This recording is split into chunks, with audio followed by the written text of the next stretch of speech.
Hi friends, నేను యశస్విని సాహిత్య 6వ తరగతి తెలుగు వాచకం చదవండి ఆనందించండి నుండి కుచేలోపాఖ్యానం. కుచేలుడు అనే పేరు విన్నారా మీరు ఎప్పుడైనా? విన్నాం గురువు గారు, శ్రీకృష్ణుడు స్నేహితుడు కదా అంటూ పిల్లలంతా ఉత్సాహంగా అన్నారు.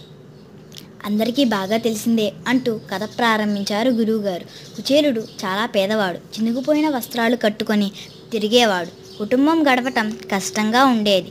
ఒకనాడు కుచేలుడితో ఆయన భార్య, నాథా, ఇన్ని కష్టాలు పడుతున్నాం కదా, చిన్ననాటి మీ స్నేహితుడు శ్రీకృష్ణుడు ఉన్నాడు కదా, ఆయనను సహాయం అడగండి అని చెప్పింది. సరే అన్నాడు కుచేలుడు. కుచేలుడు చిన్ననాటి స్నేహితుడికి ఏదైనా తీసుకుని వెళ్ళాలని అనుకున్నాడు. తీసుకుపోవడానికి ఇంట్లో ఏమీ లేవు. భార్య తన పంచెచెంగున కట్టిన పిడికెడు అటుకులు తీసుకొని శ్రీకృష్ణుడి వద్దకు బయలుదేరాడు కుచేలుడు. కుచేలుని చూసి శ్రీకృష్ణుడు ఎంతో ఆనందపడ్డాడు. అక్కున చేర్చుకున్నాడు. సకలోపచారాలు చేశాడు. కుచేలుడు తెచ్చిన అటుకులు ఎంతో మక్కువతో ఆరగించాడు. రుక్మిణీకృష్ణుడు కుచేలునికి పరిచర్యలు చేశారు. కుచేలుడు శ్రీకృష్ణుడిని ఏమీ అడగలేదు. కుచేలుడు ఇంటికి తిరిగి వచ్చేసరికి అతని పాత కుటీరం స్థానంలో మహాభవనం వెలిసింది. కుచేలుడు ఏమీ అడగకపోయినా శ్రీకృష్ణుడు అతన్ని ఐశ్వర్యవంతుడిని చేశాడు.